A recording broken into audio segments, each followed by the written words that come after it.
we are discussing the design of CPU.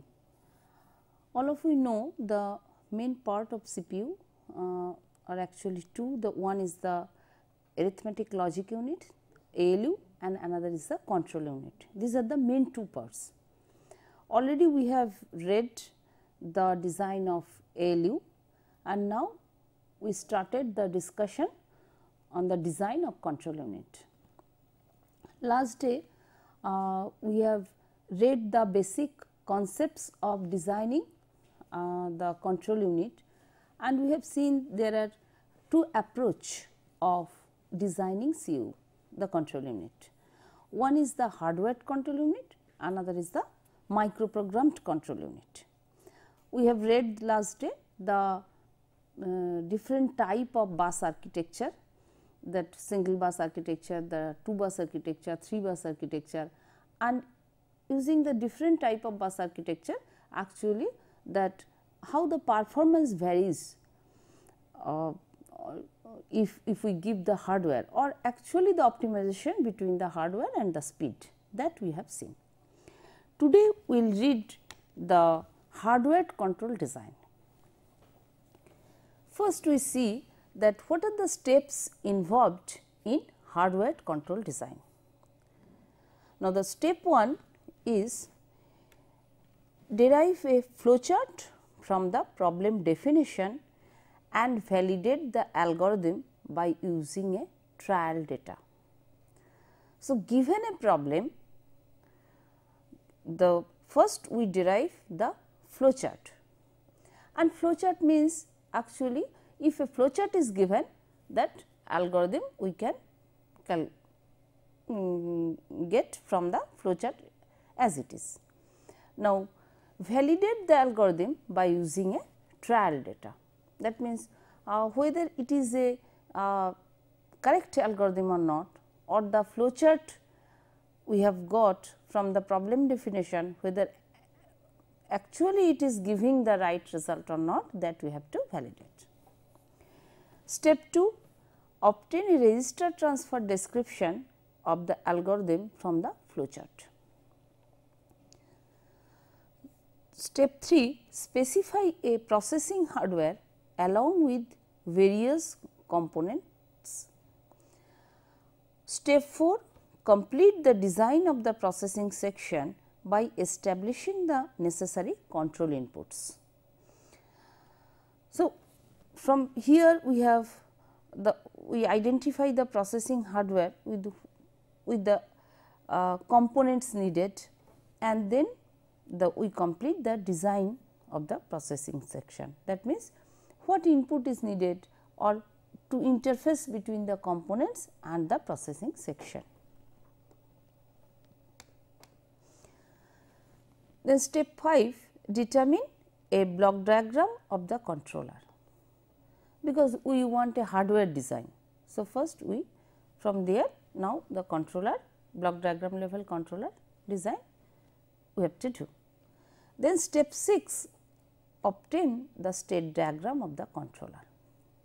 Once the block diagram is achieved, then from there we draw the state diagram, because it is nothing but a machine. It has some input, then it will generate some output. Step 7, specify the characteristic of the hardware for generating the required timing signal used in the controller, because the controller will provide the sequences generated in different time instances. That means, in which time instance what control signals will be generated, that is the function of the controller. So, that characteristics of the hardware for generating the required timing signal, because this is a very important thing in controller design. Then draw the logic circuit of the controller. Now, we will do the once the timing signal also we have got, hardware we have got, then the logic circuit of the controller is done. Now, based on these steps one by one, if we see the details, then we will be seeing that how that actually the control unit will be designed using the approach hardware control design. Now, we take one example. Again we will see the last day's example, that one 4 by 4 unsigned multiplication. So, already we have seen that we have to declare some registers and 3 registers are declared. Here it should be, if it is a 4 by 4, this R8 can be R4, M4, Q4. Last day we have seen that this example. Now, declare buses in bus 8, out bus 8 or in bus 4, out bus 4. So, these are 4 bit, here it is 8 bit registers, they are 8 bit in bus out bus. For 4 by 4 we can 4 bit registers and in bus out bus can be declared. Now, the actual algorithm, and this algorithm is nothing but the repetitive multiplication is nothing but repetitive addition. So, initially in the initialization portion or the start loop, that register R is set to 0 and the data of in bus is given to registers M. In the next clock, the data of in bus is set to Q register. That means, one is multiplier, another is multiplicand. Now, as it is a repetitive addition, so R is R plus M. That means, this multiplicand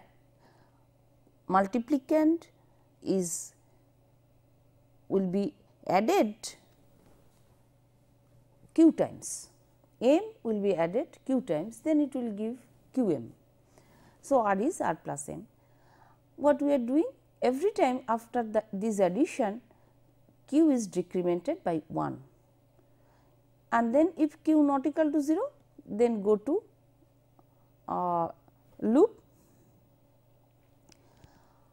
out bus is R and then halt, go to halt. That means, when Q equal to 0, that means Q times it is loop, it is in loop, then it is go to halt. Now, the step 1, using this example, the 4 by 4 multiplier, simple multiplication, then we one by one we see that how the steps of the hardware control design is followed, and we can get a actual implementation of the control unit. Step 1 was derive a flowchart from the problem definition and validate the algorithm by using the trial data. See, M and Q are two 4-bit registers. Obtaining M and Q are two 4-bit registers and they contain the multiplicand and the multiplier respectively. Then product is also 4-bit, that M is of 4-bit, Q is of 4-bit and the product we say R is also 4-bit. This is the thing. The sequence of events and their timing relationships are described in the flowchart.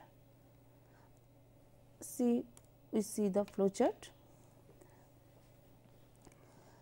First we start, then in the initialization part, this is the initialization portion. We have seen that register R is set to 0 and M is the multiplicand via in bus. Q is also multiplier via in bus. So, these two are actually the initialization portion. Now, the actual operating portion. If say if q equal to 0,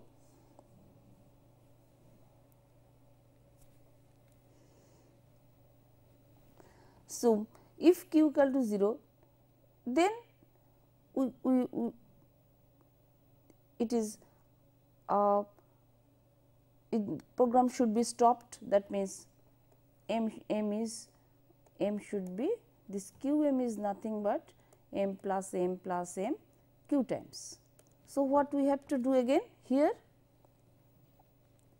So, we have to do that r is, we have to do here r equal to q plus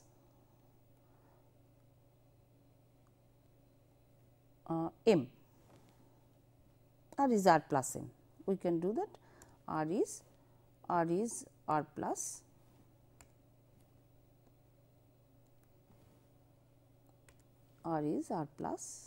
m.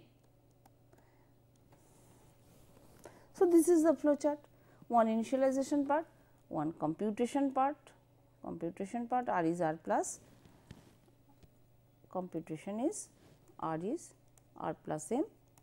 Then, if whether q is 0 or not, q equal to q minus 1, and then we have to see whether q equal to 0 or not. If 0, then halt, q equal, if not, then again we have to do the r equal to r plus m again. So, what we have to do here, another step, q equal to q minus 1.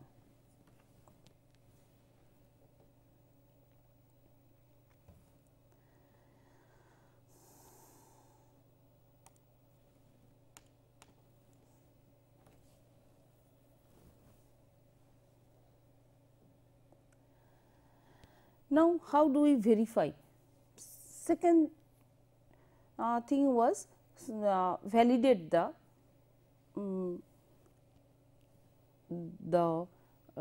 flow algorithm of verification of unsigned multiplication. So, we have 3 registers R, M, Q, say these are 4 bit registers R, M and Q. Then initialization, we take some actual data. Say R is initially set to 0, so all 0. M is 0, 1, 0, 0 means decimal value 4, and Q is 0, 0, 1, 1 means the decimal value 3. Now, in iteration 1, R is R plus M. So, it was earlier these two will be added and result is here. So, all 0 plus 0 1 0 0, this is 0 1 0 0. M is same, no operation, then Q is Q minus 1. So, it was 3, so Q minus 1, now it becomes 2. Now, in iteration 2, again R is R plus M. So, these two are added and it becomes 1 0 0 0. M no change, Q becomes Q minus 1 1 0 0 0 1. Similarly, in iteration 3, 1 0 0 0 plus 0 1 0 0, this becomes 1 1 0 0 and Q becomes 0, Q minus 1 is 0. Then it will stop. So, the result will be 1 1 0 0, which is decimal value is 12 and it was 4 into 3. So, that is equal to 12. So, it is validated. So, the algorithm is validated. Now, step 2. Step 2 was obtain a register transfer description of the algorithm from the flowchart. So, again using the same example of multiplication, R is set to 0, M is in bus, Q is assigned to the data of in bus, and then this loop is R is R plus M, Q is Q minus 1. If Q not equal to 0, then go to loop, out bus is R, hold, go to hold. So, actually what algorithm we have decided,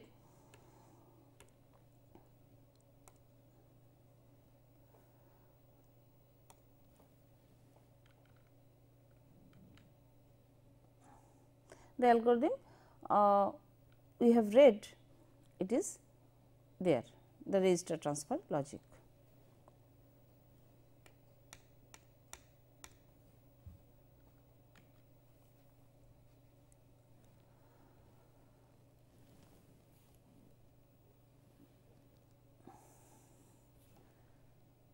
Now, the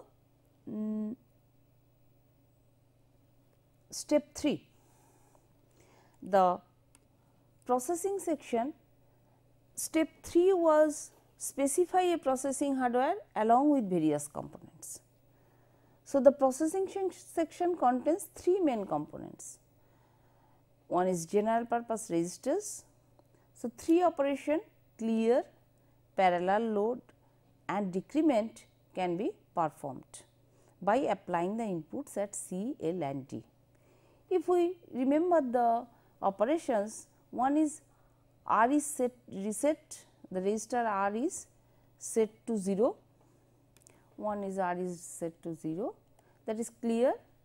Parallel load is M is in bus and Q is in bus, that is the operations. The multiplicand and multiplier should be loaded. Another is decrement, Q is Q minus 1.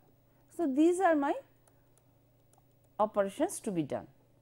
So, these 3 operations are performed by applying the inputs at C, L and D. Now, another component is a 4-bit adder and a tri-state buffer. So, these components are like that. One is the general purpose register. So, this is the general purpose register, one clock is there, this is a 4-bit input, 4-bit output, and these are the 3 inputs C, L and D. So, CLD, if we see the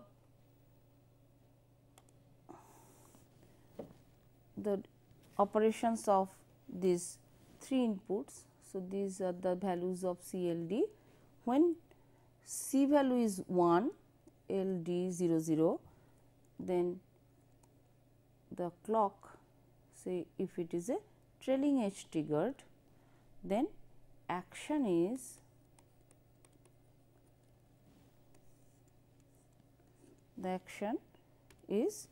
the clear, action is clear. Now, C is 0, L is 1, D is 0, clock is trailing edge trigger. This is load external, operation will be load external data, load external data. Now, 0 0 1, so again it will be the decrement, operation is a decrement by 1, decrement by 1. If it is 0 0 0, CLD, clock is a trailing edge, operation is no change, this is a no change. So, these are the 3 inputs.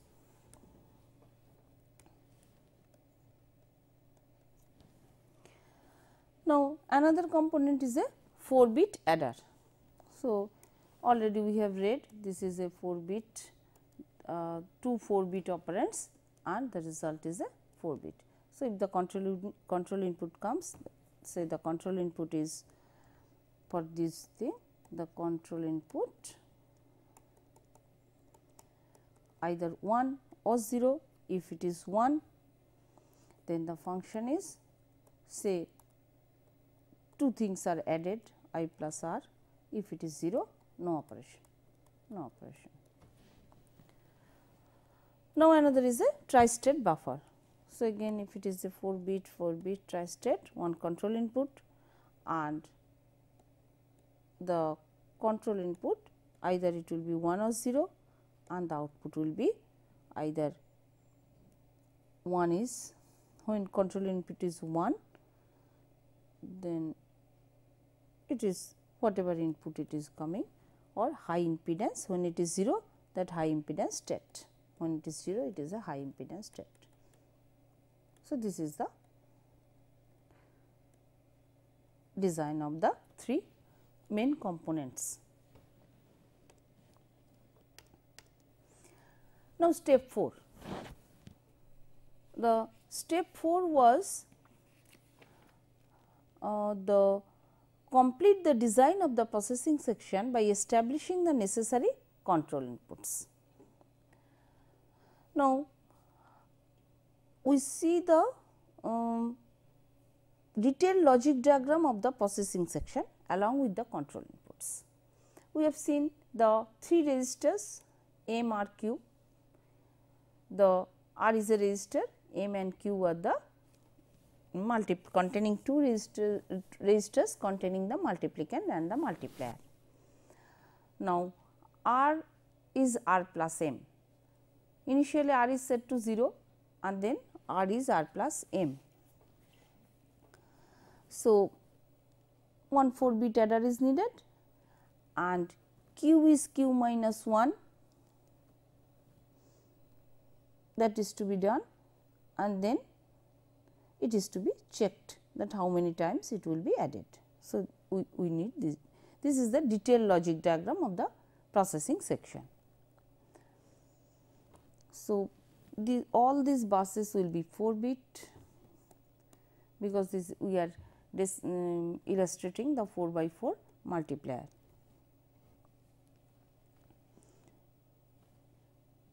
Now, these are for M bit, these are L and then C, D,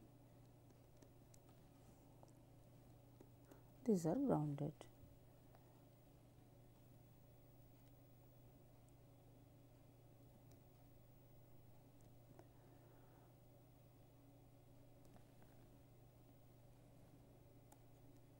This should be CL, D should be grounded.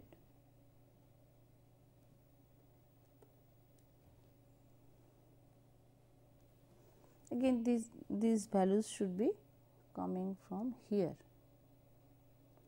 from outside, CL, not from here.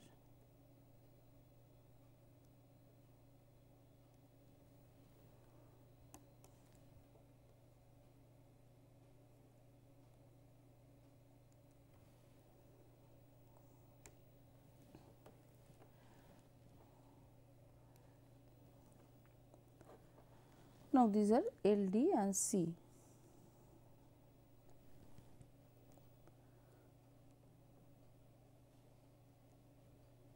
So, actually that 3 operations it will be doing. One is R is set to 0, then M is in bus, Q is in bus, assigned to in bus means data multiplicand and multiplier are loaded. Then R is R plus M, R is R plus M, and Q becomes Q minus 1, and then it will be checked whether Q equal to 0 or not. So, this is the processing section. Now, step 5, determine a block diagram of the controller. Now, the controller has 3 inputs and 7 outputs. The reset input is asynchronous. The clock input is synchronized to the controller's action. All activities are assumed to be synchronized with the trailing edge of the clock pulse.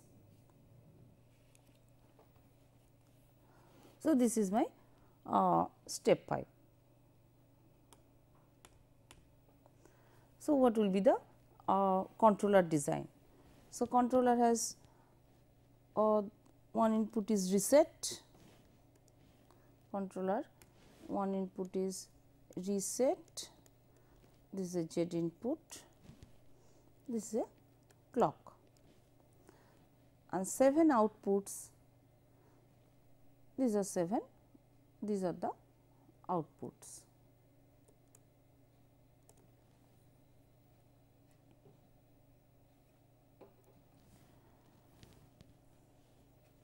Now, we have to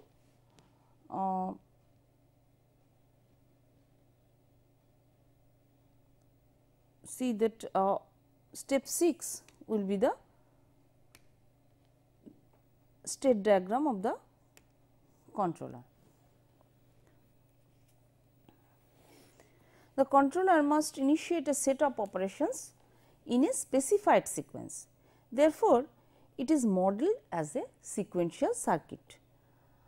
So, the state diagram of the unsigned multiplier controller we can draw in this way. Say these are the different states T0, T1, T2, T3, T4, T5.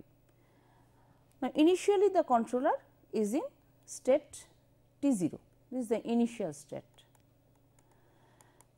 Now, at this point the control signal C0 and C1 are high, C0, C1 equal to 1. Now, operations R is reset, R is clear, and M assigned to inverse are carried out with the trailing edge of the next clock pulse. So, the controller moves to state T1 with this clock pulse, that means after initialization, after one clock pulse, these two operations that are set to 0 and M set to inverse, these two operations will be followed in this. Now, say this state is the controller moves to state T1. When the controller is in state T2, then R is R plus M and Q equal to Q minus 1, these two operations will be performed. Now, all these operations take place at the trailing edge of the next clock pulse, and the controller moves to state T5 only when the unsigned multiplication is completed. So, this is the last state.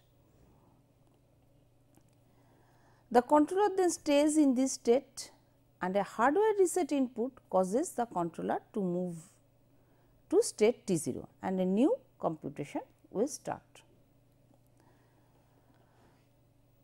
Now, we see in this state diagram the selection of states, how the selection of states is made. See, there are we take the control state, operation performed, and control signals to be activated. Just now I mentioned that at T0 state this is initialization. So, R is reset to 0, M is inverse, and then C0, C1 should be high. At T1 state, Q is inverse, Q is inverse, and then C2 is high. T2, R is R plus M, Q is Q minus 1, say C3, C4, C6, these 3 will be high. Then T3 none, T4 is R is good, R goes to outbus, means the result goes as a output, and then C5 is high. T5 means it is completed, operation is multiplication is completed and nothing could be done. So, none, none. So, these are the control signal to be activated. So, from the state diagram we get this information that these are the control states, and then I have to get this control signal to be activated, means these control signals should be high, and when these control signals should be high, then these operations should be performed. So, we get this information. Now, how the states are selected in this state diagram? Now, if the operation are independent and can be completed within one clock cycle, then they are grouped within one control state. Example is that R, if R register is reset to 0 and M is set to multiplicand, that means data, that time the data contained in the in bus, then these two are actually independent, no one is affecting. So, these are grouped together and they are in one state. Conditional testing normally implies the introduction of new states. So, Z introduces a new state T 3. Now, we see the previous, so this at T 3 state, this is actually we are checking whether q equal to 0 or not. Now, if q not equal to 0,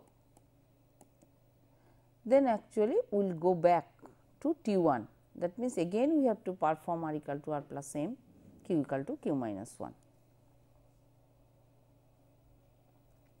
So, this should go here,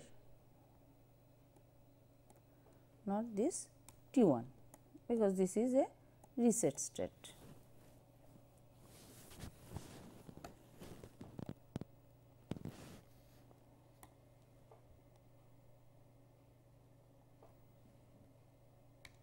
This is a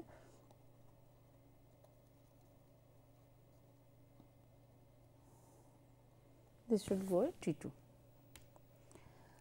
Then if Z equal to 1, that means that other condition is q equal to 0, then it goes to T 4 state. That means it is a it denotes that that R is in this T 4 state, this T 4 state actually outbus becomes the R, outbus is assigned as R and T 5 is nothing could be done. This is already the operations of multiplication is completed.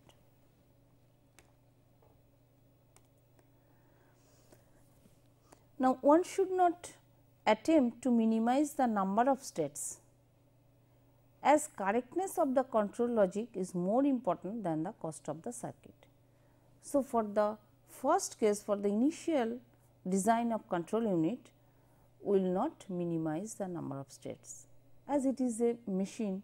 So, we can do that state minimization, but as correctness of the control logic is more important, that is here our aim is not actually the minimization, but to get the actual correct design of the CU.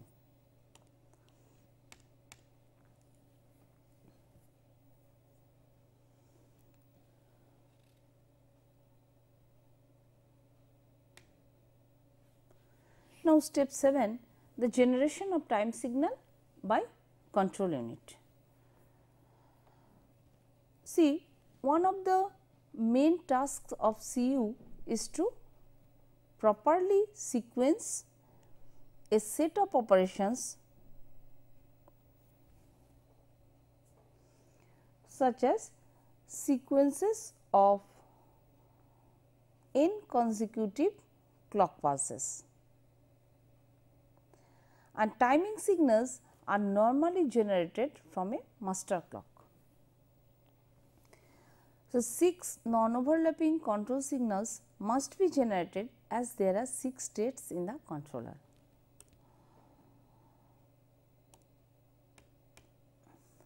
Now, we see one example that how the timing signals are generated. See, we have one master clock pulse. So, there are 6 states in the controller state diagram. So, 6 non-overlapping timing signal T0 through T5 must be generated, so that only one will be high for a clock pulse. Now, here we have shown that 4 timing signals T0, T1, T2, T3, T0, T1, T2, T3. Say this is a master clock pulse, this is my master clock pulse, and say this T0 clock pulse, this is a different clock, and when it is high, say here that this T0 is high at the trailing edge of the master clock pulse. After the first clock, the trailing edge of the master clock, it becomes high, and again it is high up to the next trailing edge of the master clock pulse. So, in this way it will, this is one high, and then 1, 2, 3 clock pulses. After 3 clocks of the master clock, it becomes low. So, that means in 1 clock pulse of the master clock pulse it becomes high, and for 3 clock pulses it becomes low. In this way it will be the T0 will be of that type. Now, T1 is only in the second clock pulse, say in the, this is a 1, that means T0 becomes high, and just the T0 at the trailing edge of the T0, T1 becomes high, and it is only for 1 clock pulse of the master clock pulse, and then again it becomes low. Similarly, at the trailing edge of T1, T2 becomes high, and it will be high for 1 clock pulse of master clock, then it becomes low. T3 is similarly at the trailing edge of T2, it becomes high, and again it becomes low after 1 clock pulse of the master clock. So, in this way T0, T1, T2, T3 can be generated. So, this is how from the one master clock the other timing signals can be generated in the control unit design part. Now, the logic circuit of the controller, the step 8. What will be the logic circuit of the controller? So, first we see what will be the, so far we have discussed the starting from the flowchart, then algorithm, then the hardware components identification, then the state diagram, and from the state diagram that what will be the timing signals can be generated, and now we see we have to combine the whole thing and the what will be the logic circuits of the controller. Now, the key elements of the implementation is the sequence controller hardware, which sequences the controller according to the state diagram. Already the state diagram we have drawn. We know that what output should be generated, that then at that clock what control signals will be, what control signals will be high at what time state, that also we have derived. Now, all the things will be, all the steps so far we have discussed, that must be combined in this step 8 to get the actual logic circuit of the controller.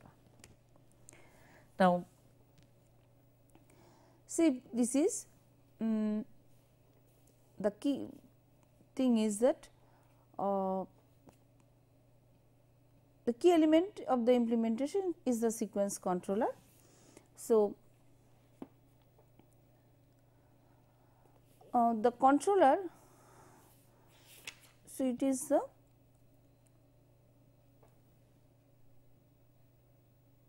first is the one mod 8 counter, one sequence controller, one 3 to 8 decoder. This is the whole thing of the logic circuit. Okay. So, if we complete the whole design, so mod 8 counter, it has, we have already seen that enable, clear and load. say this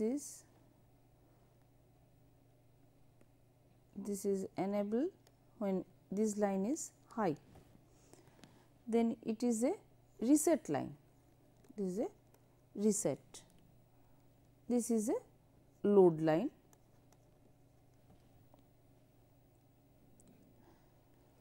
So, these are enable, this is a clear, this is a load, and the 3 outputs, say the 3 outputs are O0, O1, O2.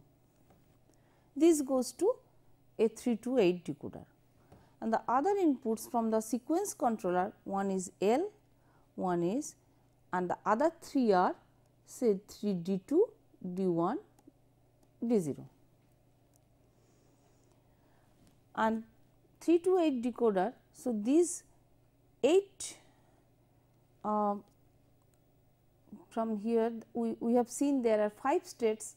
So, these are actually T0, T1, T2, T3, T4 and T5, and the rest 3 are actually unused.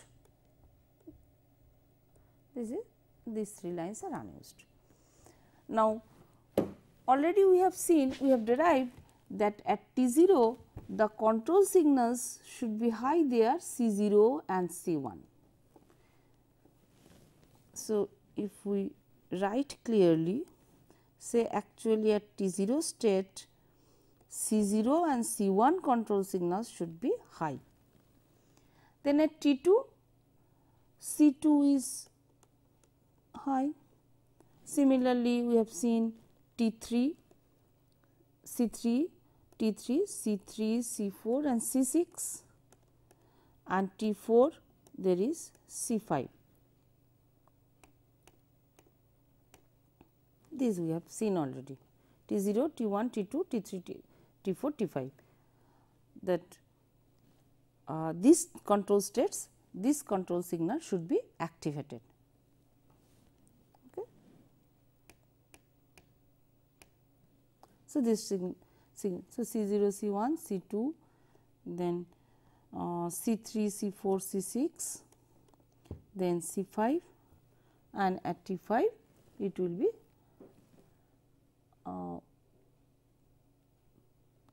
the C6 at T4,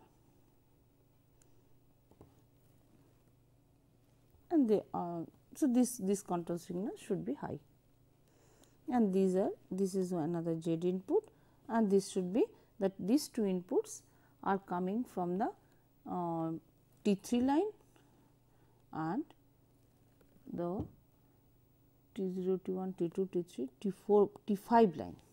So, T3 line and T5 line, this will be, these 2 are added.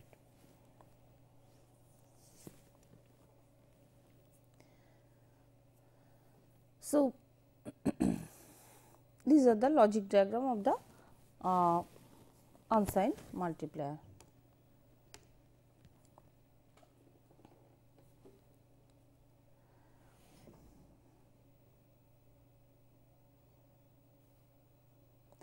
Now, the logic involved in deriving the entries of the sequence control truth table, the mod 8 counter is loaded or initialized with the specified external data.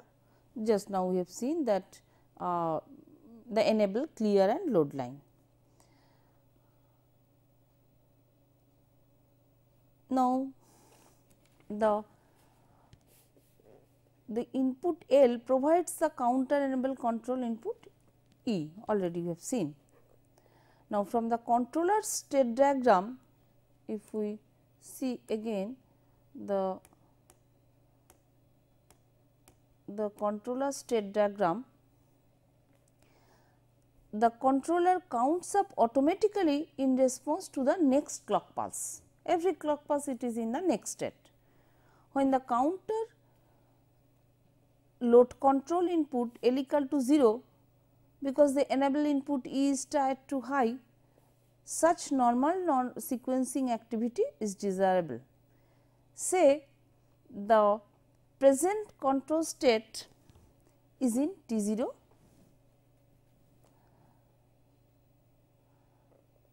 then the present control state T3 and Z equal to 1, the next state will be, say if the present control state is D0 T0, then in the next clock pulse it will be in T1. The operations assigned or defined at this state will be performed. Then when the next again clock pulse will change, the next clock pulse it will be in T2. Operations will be performed at this stage, defined in this stage. Then it will be in T3 and parallelly the conditions to be checked, that means Z equal to 0 or Z equal to 1. If that T3 and Z equal to 1, present control state is T3 and Z equal to 1, then only in the next clock pulse it will be in T4, this state. And if the present control state is T3 and the condition Z equal to 0, then the next state is T2 instead of T4. So, these are my control signals, that means present state and the input.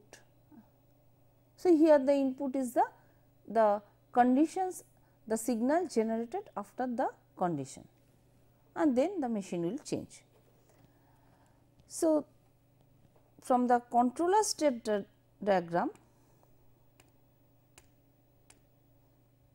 say if the present control state is T3, the counter output will be that O0, 1, O2. So, these are the O0, 1, O2, these will be 0, 1, 1. When the state is, say when the state is T3. Now, and if Z equal to 0, the next state is T2. When these conditions occur, the counter must be loaded with external value 0, 1, 0 at the trailing edge of the next clock pulse. The T2 equal to 1 only when O2, O1, O0 is 0, 1, 0. That means T2 is 1 only when O2, O1, O0, these are 0, 1, 0 value, it will take. Therefore, the SC generates L equal to 1, the load value equal to 1 and O2, 1, O0 equal to 0, 1, 0, it has to generate. Now, similarly from the controller state diagram, if the present state is T5, if we see, if it is T5, the next control state is also T5. The SC, the sequence controller, must generate the outputs L equal to 1 and D2, D1, D0 is 1, 0, 1. So, the SC truth table shows these out of sequence counts. For each row of the SC truth table shows that what output value should be generated by the SC controller, and accordingly the design should be like that. See if we see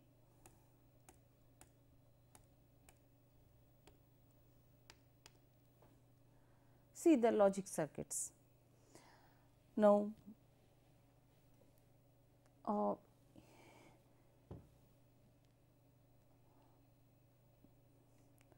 first we see the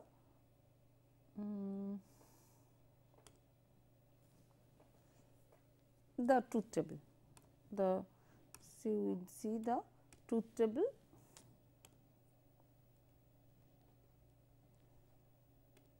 Truth table of the logic circuits. This is the truth table.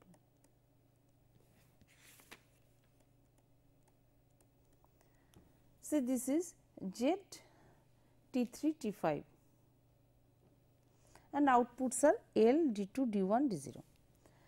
Now, Z is 0, say if T3 equal to 1 and T5 we do not know, T3 we are seeing. then actually output should be L equal to 1 and D2 D1 D0 is 0 1 0, just now we have seen. Now, if T5 equal to 1, then it should be in the same state. So, again L is equal to 1 and D2 D1 D0 is 1 0 1. So, in this way the output input output values, that means the truth table will be computed. It can be completed with the all other states. That means, when T what will be the T3 T5, then what will be the T4 T3 T2 T1, and when everyone will be 1, say T4 will be 1, then what output value will be there here. Similarly, when T3 equal to 1, what output value will be generated here. T2 is 1 and T1 is 1, then we have to what output values. So, these are my, that if these are the inputs, then what output will be generated by my SC controller.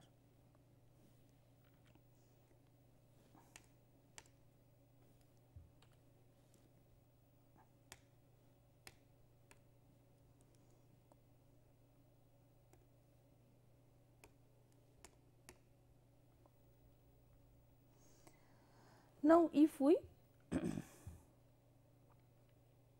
see the logic circuits, if it is a PLA design, then actually the L can be P0 plus P1, D2 equal to P1, D2 the 4 outputs L, D2, D1, D0.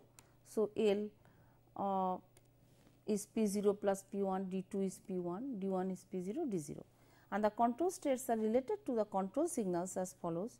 Say C0 equal to C1 is T0, C2 is T1, C3 equal to C4 equal to C6 is T2, because if T2 is high, these 3 signals should be high. At T4 state, C5 is high. So, when the controller is in state T0 or T2, multiple micro operations are performed, this T0 and T2, T0 and T2, these two. Now, when it is in state T1 or T4, a single micro operations will be performed, that means at T1 and T4.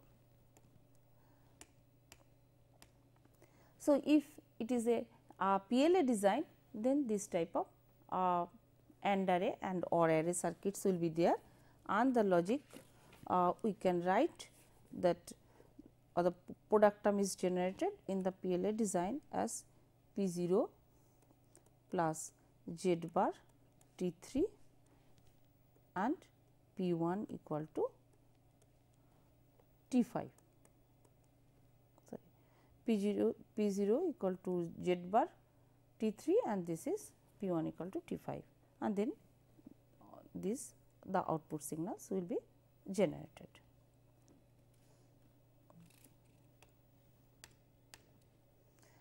So, we have seen that in this way we can design the control circuits. Now, these last 2 classes we have mainly discussed about the control unit design. So, the quiz on lecture 36-37 is the first is what is the purpose of control unit in a microprocessor, and draw a logic diagram to implement the following register transfers. If the number in the 8-bit register R is negative, then x is x minus 1, else x is x plus 1. Assume x is 8-bit wide. So, this register transfer, what will be the logic, and state the merits and demerits of single, 2 and 3 bus architecture inside a control unit. So, this is actually the part of the register transfers, one steps of the ALU, that a logic diagram to implement the following register transfers. After the flowchart derivations, the step 2 was the obtain a register transfer description algorithm from the flowchart. So, this as if step 2 is given, x is x minus 1 and x is x, else x is x plus 1. If r is negative, then x is x minus 1, if r is positive, this is. Then what will be the hardware for this, the logic diagram for this, the control unit for this type of logic. So, this is a simple very primitive control unit design, and that is the quiz question of lecture 36 and 37. Actually, we have discussed the multiplier 4 by 4 multiplier. Instead of that, we want to design this CU. So, this is the end of this class. Next day we will discuss the other thing.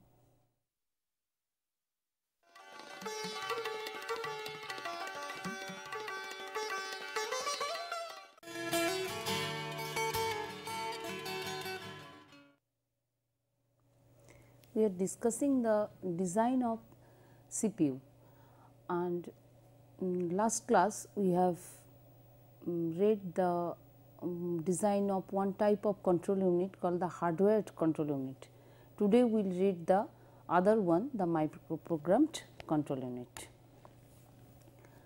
So, first we see what do we mean by microprogrammed control unit, and then we will read the design of that particular type of control unit. Now, microprogrammed control unit contains the programs, and this program is nothing but a set of micro instructions. Now, programs are stored in a control memory, normally in a ROM inside the CPU. Now, to execute instructions, the microprocessor first fetch each instruction into instruction registers from external memory. Then the control unit translates the instruction. Each control word contains signals to activate one or more micro instruction. After translating this instruction, then the control unit decides or activates the control signal that what particular operations to be executed.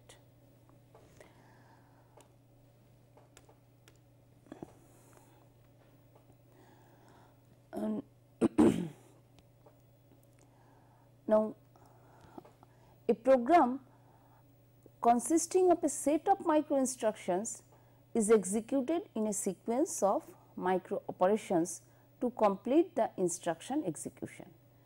As this microprogram is nothing but a set of micro instructions, so it is very much important that what will be the format of this micro instruction, so that this sequence of micro operations or micro instructions to be read to control the micro operations.